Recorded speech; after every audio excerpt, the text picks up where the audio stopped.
अच्छे और बुरे भावों की उत्पत्ति, ये 10 बातें प्रधान होती हैं। आपके अंदर अच्छे भाव आ रहे हैं या बुरे भाव आ रहे हैं तो उनमें ये 10 बातें प्रधान हैं। पहला, स्थान। आप कहां बैठे हैं, कहां रह रहे हैं, किस जगह खड़े हैं, आपको स्थान देख करके ही बर्ताव में उतरना है। जैसे मदिरालय है, आप वहां खड़े होंगे तो तमोगुण अपने आप बढ़ने लगेगा, आसुरी प्रवृत्ति बढ़ने लगेगी। ऐसे ऐसे जिस स्थान पर खड़े होने से, देखने से, बात करने से हमारी वृत्ति बिगड़ रही, उस स्थान का तत्काल त्याग कर देना चाहिए, वहां से हट जाना चाहिए। पहला है स्थान। जैसे सत्संग, यमुना जी का एकांतिक पावन तट, किसी लता के नीचे, किसी संत भगवान के सानिध्य में, अब हमारा ये स्थान भजन वृत्ति बढ़ाएगा। उस व्यक्ति का घर जिसके पास जाने से वासनाएं बढ़ रही, उस स्थान में जहां दृश्य देखने से हमारे अंदर गंदी बातें आ रही, पहला है स्थान। दूसरा है अन्न। बहुत बड़ा प्रभाव अन्न का होता है। अगर अधर्म के द्वारा कमाया हुआ अन्न है तो बुद्धि अधर्म में ही लगेगी।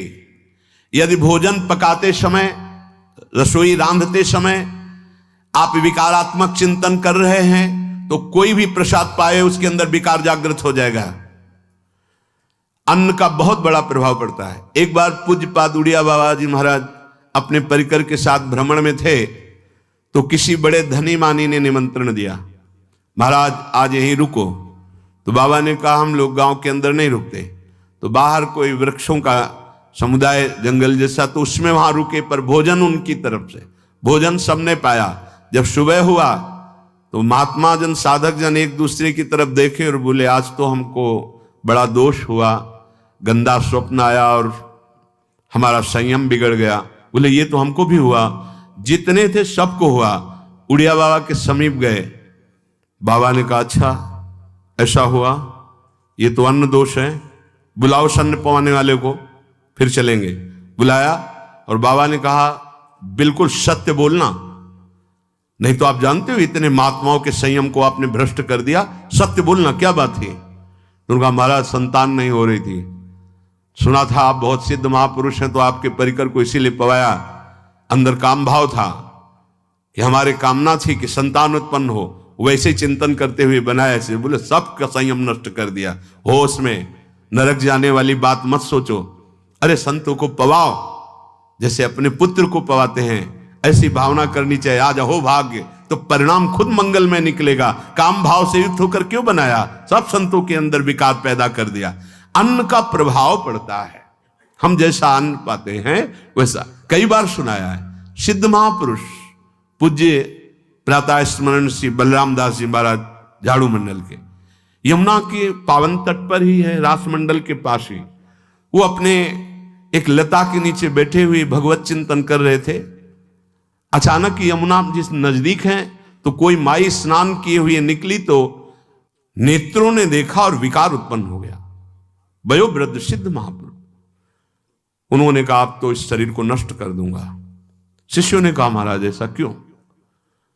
बोले किसी माता के शरीर को देखकर हमारे अंदर विकार क्यों आ गया? ऐसा नहीं, आज तक कभी नहीं हुआ, ऐसा क्यों हुआ? उनका महाराज आपस में सब शिष्यों ने कि कुछ ना कुछ तो खान पान में गड़बड़ी हो गई तभी ऐसा हुआ। बाबा आज परिक्रमा करते हैं वृंदावन की, बाद में आप जो आदेश करेंगे जैसा करेंगे, पहले परिक्रमा। वृंदावन की परिक्रमा का बहुत बड़ा प्रभाव, जब कभी मन आपका ऐसा विक्षिप्त हो, परेशान हो, तत्काल परिक्रमा प्रारंभ कर देना, नाम जप करते हुए। आप देखना परिक्रमा पूरी होते होते शांति हो जाएगी। बाबा ने खूब नाम कीर्तन करते हुए शिष्यों के साथ परिक्रमा दी, मन का विकार शांत हो गया। उनका ऐसा कैसे हो सकता है कि हमारे अंदर विकार आ गया? ये बड़ी सूक्ष्मता का विषय है। कल प्रसाद कहां से आया था? उस समय लाड़िले गोविंद देव जी महाराज यहीं विराजमान थे वृंदावन में। बोले तो ठाकुर गोविंद देव जी का प्रसाद आया था। लकुट उठाई, गए हो तो भगवत स्वरूप तस्मित तज्जने भेदा भावात। भगवान और भगवान के ऐसे जनों में भेद नहीं होता, वो भगवत स्वरूप होते हैं। गए और कहा बताओ, आपका प्रसाद न पावे तो अपराध लगे कि प्रसाद नहीं पाया, और प्रसाद पावे तो हमारे अंदर काम जागृत हो जाए, हम तो मरे ना दोनों तरफ से। तो ठाकुर जी बात कर रहे थे, दूसरों को नहीं सुनाई दे रहा था। कह रहे थे कि देखो नाराज मत हो, कलकत्ता की वैश्या थी, उसने भोग लगाया, अब उसने भोग लगाया तो हमने चख पाया, तो आपको प्रसाद का किनका लेना चाहिए? किसने कहा था कि पूरा प्रसाद पाइए? जरा किनका ले लेते हो, मधुकरी पाते। हाँ ये बात आपकी मान, तो हमारा तो पूरा विश्व है, कोई भी भोग लगाएगा हम तो पाएंगे। और हमारे प्रसाद की निष्ठा आप सबके हृदय में, तो किनका लीजिए, पूरा मत पाइए।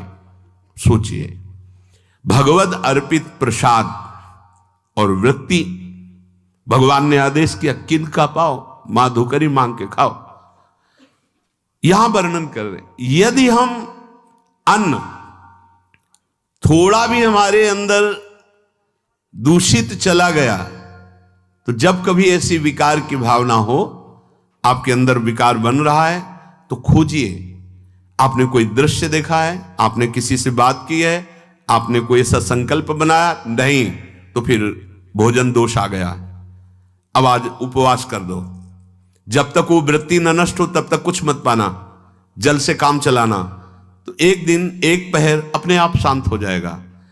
अगर बहुत विकलता हो रही तो नाम कीर्तन शुरू कर दो, भोजन मत पाना, नाम कीर्तन शुरू, बिल्कुल शांति मिल जाएगी, बिल्कुल। और ये तो उदाहरण महापुरुष इसलिए देते कि हम सावधान रहें। हमारे अच्छे भाव या बुरे भाव में ये 10 बातें बहुत प्रभाव डालती हैं। पहला स्थान, दूसरा अन्न, और तीसरा जल। पानी भी बहुत संभाल के ले। आजकल तो देखो प्रायः ऐसे दांत से प्लास्टिक नोचेंगे, ऐसे पानी पिएंगे, कब भरी गई, कहां भरी गई, कैसा पानी, बड़ा देखो कैसा हमारे भजन साधन के लिए विक्षेप पैदा होता चला जा रहा है। पहले सुंदर सरोवरों का जल, मतलब 15 वर्ष तो गंगा जल ही केवल पिया है, जो आकाशवृत्ति से मिला नहीं, गंगा जल ही पिया है। कुआं का जल, फिर आया हैंडपैप का जल, अपवित्र होने लगा। हैंडपैप में जो वाशर, अगर वो कहीं चमड़े का पड़ा हुआ है तो अपवित्र जल हो गया। अब हैंडपैप का भी अंतर ध्यान स्वरूप हो गया, अब तो नहीं दिखाई देता। अब रह गया है मोटर से निकले और फिल्टर में जाए, वो मशीन जो फिल्टर करती पानी को, आरओ, उससे। अब वो जिनके पास है तो है, नहीं तो परिक्रमा लगाया हो, आपको पानी पीने को नहीं मिलेगा। देखो कैसा समय आ गया। भोजन, पहले कोई दगाबाजी भोजन में तो नहीं करता था। गांव में जब जिसके यहां दूध बेचा जाता था ना, उसको बहुत लघु दृष्टि से देखा है, गाय माए एक बराबर होती है, ये दूध बेचता है। 10-5 किलो मठा तो आप ऐसे मांग के ले सकते थे, अगर अड़ोस पड़ोस में वो मठा मिल जाएगा। जब कोई उत्सव होता, फ्री दूध 100, 200, 500 किलो पूरे गांव के सब दे देते, कोई ऐसे बेचता था। अब दूध नहीं, जब बूढ़े लोग बैठते थे कहते थे पानी बिकेगा आगे चल के। आज पानी बिक रहा है, नहीं बिक रहा, पानी बिक रहा है। हमें लगता है सबको ही पैसे से ही पानी है, वो बोतलें नीली नीली नहीं, इतनी बड़ी बड़ी बिकती, उन्हीं से पानी पिया जा रहा है। आगे और समय जल का प्रभाव पड़ता है। जैसे हम गंगा जल पीते थे, सही कहते हैं, कई कई दिन जब भोजन नहीं मिलता तो पूरी पौष्टिकता गंगा जल से मिलती थी। गंगा माता के जल से ऐसा लगता था मानो हम परम पावन अमृत पान कर रहे हैं, सारी पौष्टिकता मिलती थी। कुएं का जल अपने आप में पौष्टिकता से युक्त होता है, जो हमें चाहिए। आज देखो जल की समस्या हो गई, पवित्र जल पीने के लिए हम तरस रहे हैं। कहां जल, और कैसे मिलेगा जल? या तो आप पैसे वाले हो तो आप खरीद करके पीजिए, नहीं तो अब वो जल नहीं रह गया कि कुएं से निकाला पी लिया या सरोवर से पी लिया, या कैसा दुर्भाग्य है। जल का बहुत बड़ा योग है साधना में। जैसे स्थान का तो परम पावन वृंदावन धाम, अन्न का तो अब हम भगवत प्रसाद पाते हैं। तो जल का बहुत बड़ा योग है। आज दूषित होता चला जा रहा है, क्योंकि अब हाथ की बात नहीं रह गई है कि आप सुंदर कुआं से जल लें या सरोवर से जल लें या आप नदी से जल लें। हाँ, स्वामी जी के लिए लिखा हुआ है कि रोज यमुना स्नान और रोज यमुना जल ही पान।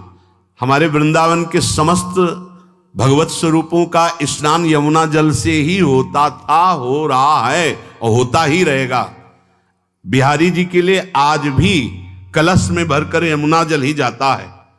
वो कपड़ा से ऐसे ढक के जब हम 2 बजे परिक्रमा देते थे तो एक महाभागवत है, वो किसी को छूते नहीं, दूर से कहते छूना मत, बिहारी जी के लिए जल जा रहा है स्नान के लिए बिहारी जी का।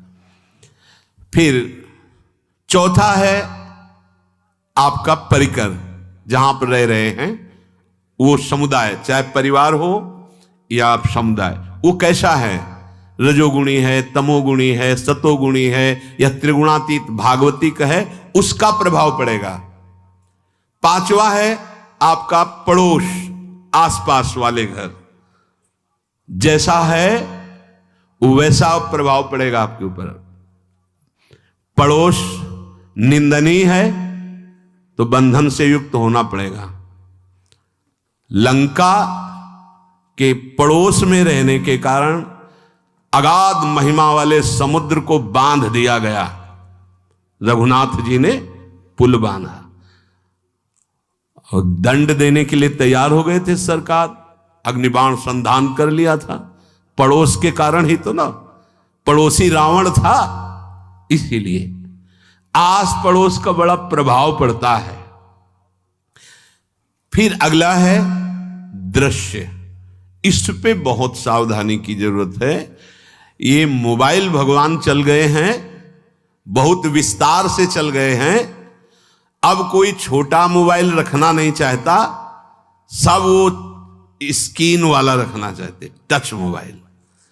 दृश्य से बचो, बच्चों, जवानों, बूढ़ों, सबकी वृत्ति जो माया आकर्षित करती, जो दृश्य हम देखने के लिए अंदर से उल्लसित है, वो मोबाइल में सब है, चाहे भागवतिक और चाहे सांसारिक।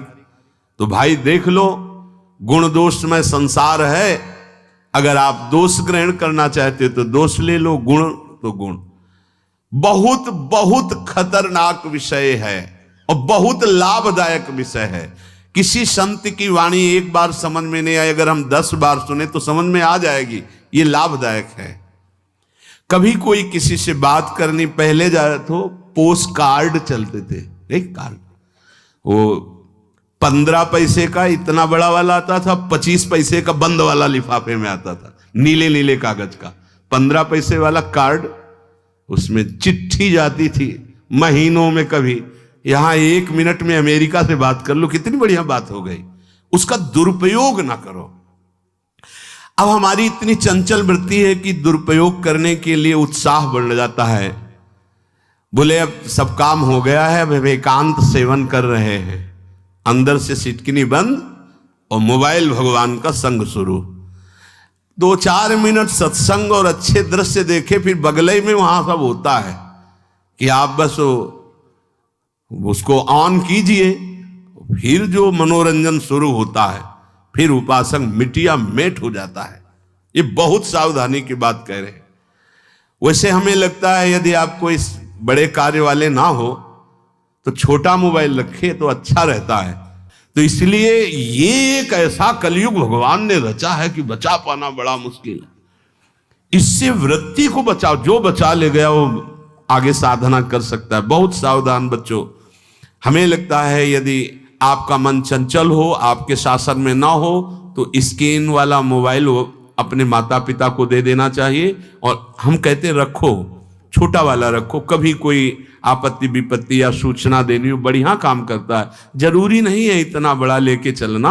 हाँ, अगर आपको बहुत राजकीय विभाग के कार्य हैं तो बात अलग है कि कौन सी सामान कहाँ कैसे, तो वहां से वीडियो भेज रहा है, वो चेक कर रहा है, यस हाँ ठीक है अब चलाओ। अपने को क्या काम है? सत्संग अगर सुनना है तो सत्संग सुनने के अलग यंत्र आते हैं, चला दे उसमें, वो इतनी बड़ी लगती है उसमें चिप, पेन ड्राइव ऐसे लगा दो और सत्संग सुनो। जरूरी वो दृश्य वाला रखो।